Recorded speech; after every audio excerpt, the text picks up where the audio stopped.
Before the universe was ordered, there was chaos. But out of that primal storm came the first stories, the myths, the symbols, the whispers of creation. From chaos to cosmos, the story of all stories takes you on a journey through the ancient tales that shaped civilizations, faiths, and the human soul.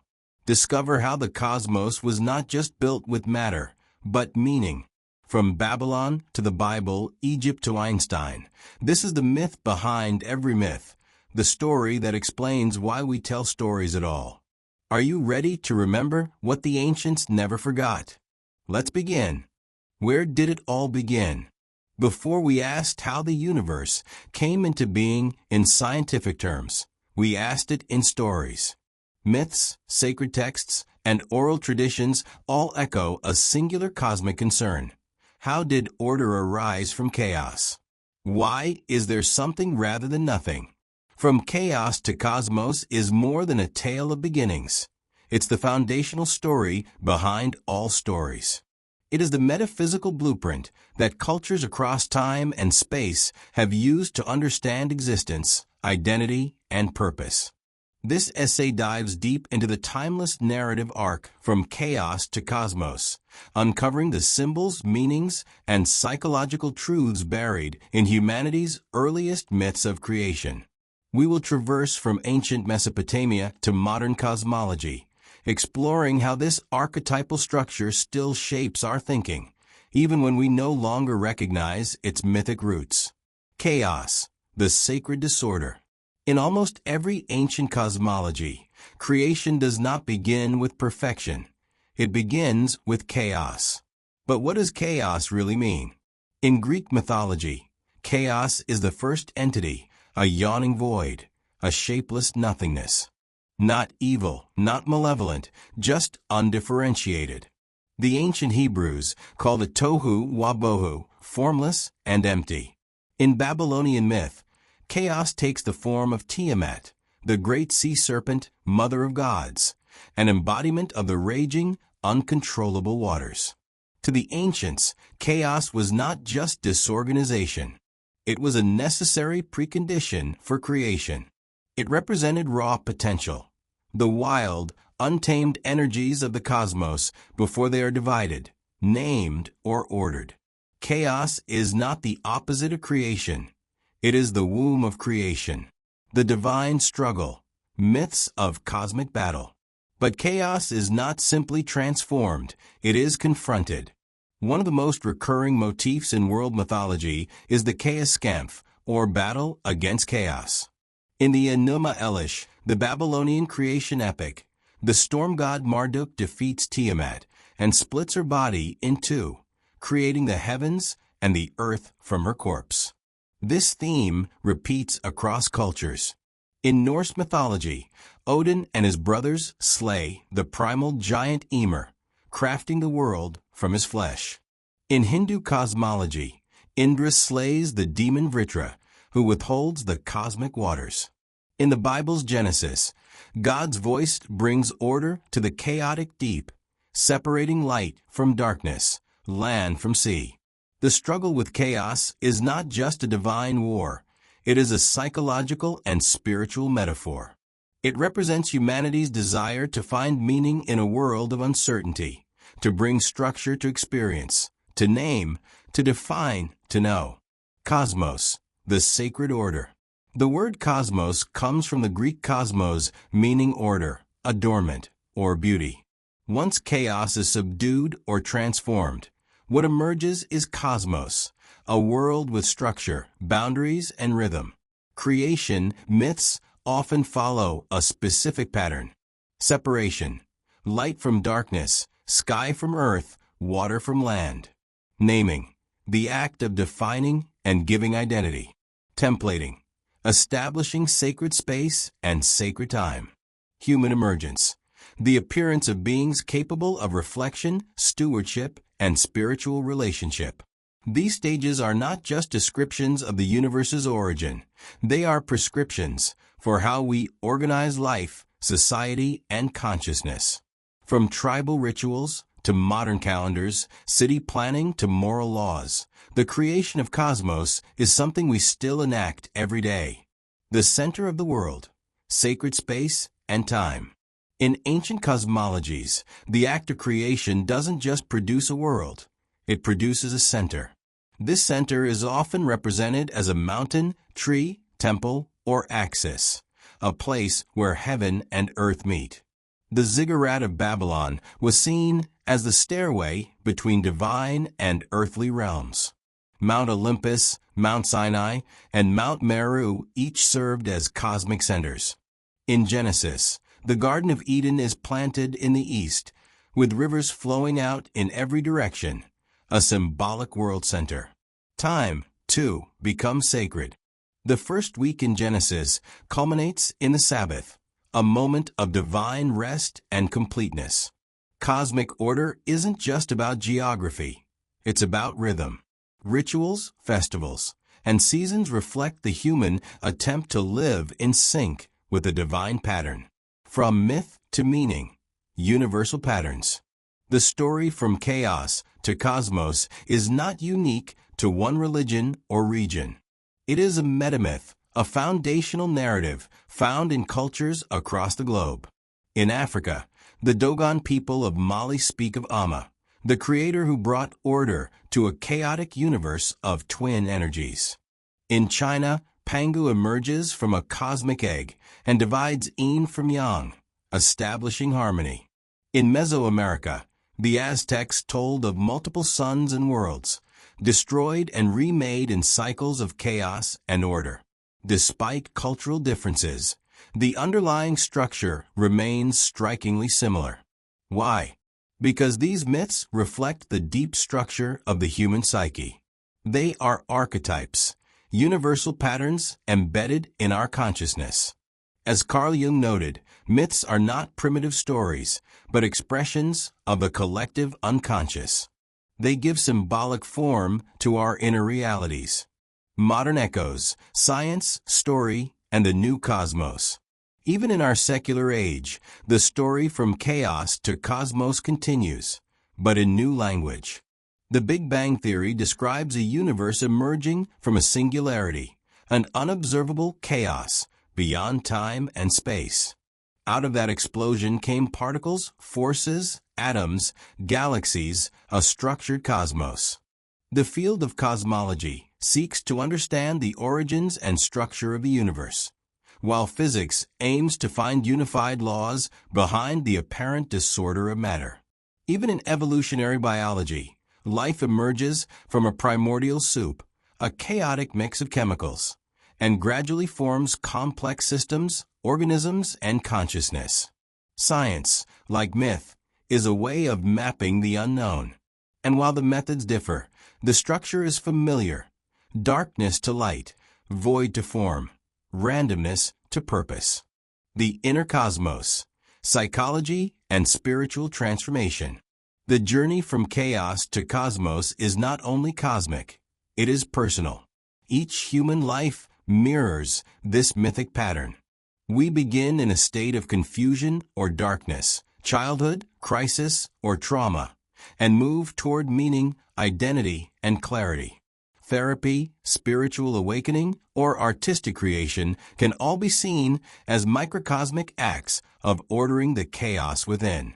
Religions often dramatize this journey. In Christianity, the new creation in Christ parallels the Genesis order. In Buddhism, the process of awakening involves taming the monkey mind, chaotic thoughts, and reaching inner stillness. In Sufism, the seeker journeys through the wilderness of ego toward the center, the divine heart. The true myth of cosmos is not about the sky. It's about the soul. The eternal return, cycles of creation and destruction. Yet, the story doesn't end with order. Cosmos is not a static state, it is dynamic. In many traditions, the cosmos periodically collapses back into chaos, only to be reborn. In Hinduism, the universe cycles through creation Brahma, preservation Vishnu, and destruction Shiva. In Mayan belief, previous worlds were destroyed and rebuilt in cosmic cycles. In Greek myth, the Golden Age descends into silver, bronze, and iron, followed by eventual renewal. These cycles remind us that order is never final. Every system, every culture, every self eventually confronts new chaos. But this is not a failure. It's a process of renewal. Chaos is not the enemy of cosmos. It is its source. Stories that shape us. Every culture has its creation story. But beneath their symbolic differences lies a single beating heart, a shared rhythm that moves from chaos to cosmos, from the formless void to structured being. These stories were never just explanations of how the universe began. They were maps for life itself. The story that lives on is not merely a tale about ancient beginnings or distant gods. It is a framework, a mythic structure that continues to manifest in every act of creativity, transformation, and self-discovery. From civilizations to relationships, from art to identity, everything meaningful begins with some version of this primal arc: chaos, struggle, order. This is the story that lives on, not locked in the past, but pulsing through the present. It is the unseen pattern behind all stories worth telling. The mythic pattern: chaos, struggle, order. In its essence, the chaos to cosmos narrative follows a threefold movement. Chaos, the void, the unknown, the disordered, the crisis. Struggle, the confrontation with the unknown, the divine battle, the creative act. Cosmos, the emergence of form, meaning, structure, or insight. This movement is not linear. It repeats, spirals, evolves. The cosmos that emerges today may become the chaos of tomorrow. And within every new order, the seeds of the next transformation are already embedded. This is not just mythology, it's reality, poeticized. 1. The chaos we all know. In the beginning, there was chaos, not only in the myths of the ancient world, but in our own lives. Chaos is not just the absence of form. It is the overwhelming presence of too many possibilities, undefined potential, or unwanted disruption. It is the death of certainty, the loss of structure, the edge of the unknown. We all experience chaos. A sudden illness, the collapse of a belief system, the end of a relationship, a crisis of meaning, a global pandemic, a creative block. In these moments, we feel as though the world has ended. And in a sense, it has, not the outer world perhaps, but our inner cosmos, our stable identity, routine, or worldview. We are thrown into a personal void. But chaos is not a mistake. In the language of myth, it is sacred. The Greeks personified chaos as the first principle. The Hebrews began Genesis with tohu wabohu, formless and void. In Hinduism, before Brahma created the world, there was only the unmanifested. Chaos, then, is not evil. It is the fertile ground from which all creation arises. It is potential before it becomes actual. It is energy before it is named. It is where all stories begin. 2. The struggle, making meaning from the void. But chaos doesn't simply turn into cosmos. There is always a struggle, an act of confrontation, imagination, or faith. In myth, this is the Chaoskampf, the cosmic battle. Marduk defeats Tiamat and creates the world from her body. Yahweh speaks light into the darkness. Panga breaks the cosmic egg and separates heaven from earth. Odin slays Ymir to form the world from the giant body. In Christian thought, Christ descends into death before rising anew. This struggle represents the human task of turning raw experience into meaning. It is the creative moment, the act of interpretation, the search for order in disorder. It's not always heroic or triumphant. Sometimes it's slow, painful, and messy. In personal terms, the struggle may look like therapy sessions that help someone rebuild after trauma, an artist wrestling with an idea that refuses to come, a student trying to make sense of a confusing new worldview, a spiritual seeker enduring the dark night of the soul. Struggle is not a detour. It is the heart of the transformation. It is the passage through which chaos becomes cosmos, not through avoidance, but engagement. And just like in myth, the struggle requires something from us: courage, vision, persistence, or surrender. The tools may differ, but the task is always the same: bring shape to the formless, find pattern in the mess, make meaning from the void. 3. Cosmos, the gift of meaning. The final stage is cosmos, a word that means not only order, but beauty. In myth, it's the moment the universe becomes livable, when land separates from sea, when time begins to flow, when the gods establish laws, when humans are born. Cosmos is the fruit of creation. It's when life makes sense again. It might be a new identity, a healed relationship, a work of art, or a spiritual awakening. It doesn't mean that all problems are solved, but the chaos has been named. The darkness has been seen and integrated. Cosmos in real life might look like a new philosophy that helps someone make sense of suffering, a community that emerges after a disaster, a child born after years of infertility, a novel completed after months of writer's block, a new self discovered after the old one falls apart. Cosmos is not static. It doesn't mean the end of challenges, but it is a space where growth can continue, relationships can deepen, and life can flourish. It is where rituals are born, art is created, and wisdom is passed on. And just like in the myths, our personal cosmos becomes the world in which others live. What we build from our chaos can shelter others in theirs. The eternal return. Why this story keeps repeating. The reason this story lives on is because it never really ends. Cosmos eventually becomes stale, rigid, or incomplete. It begins to break down, and then chaos returns, inviting another transformation.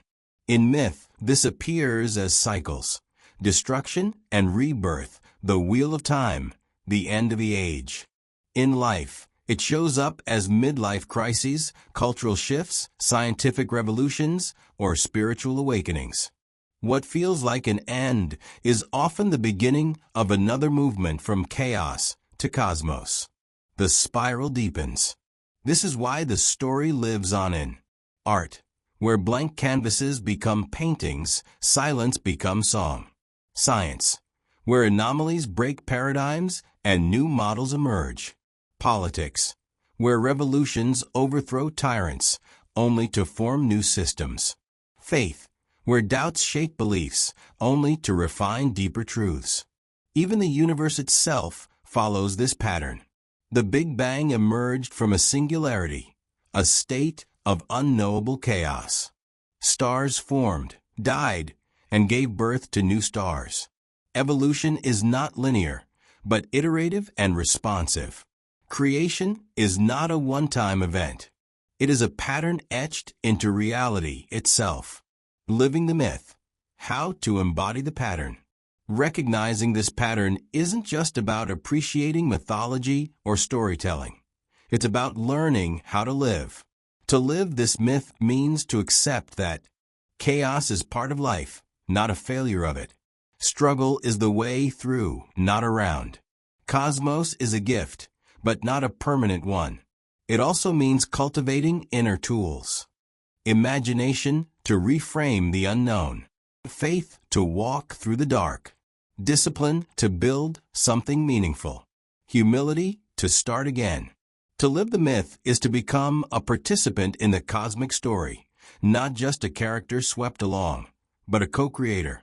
When we make art, we reenact the myth. When we forgive, we reorder the soul. When we build community, we shape new worlds. When we rise from loss, we retell the story. And when we pass on wisdom, we ensure the story never dies.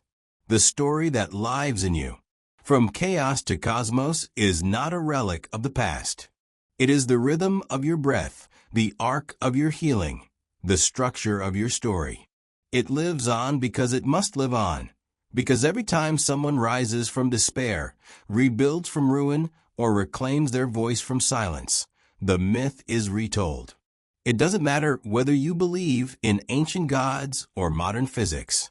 The truth of this story isn't in its symbols, but in its structure. It's not about what you believe. It's about what you live. So the next time your world falls apart, don't panic. Remember the pattern. Return to the myth. Let the chaos speak. Step into the struggle. Shape the new cosmos. Because you are not just living in a story. You are the story. And the story lives on through you. From Chaos to Cosmos is more than a tale of beginnings. It's a mirror reflecting who we are and where we're going. These ancient stories were never just about the past. They were maps for the soul, guiding us through the unknown. As we move forward in a world of noise and complexity, perhaps the oldest stories still hold the clearest truths. If this journey stirred something in you, don't forget to like, subscribe, and share. Join us as we continue uncovering the wisdom woven into the universe itself. Until next time, remember, every ending is just another beginning.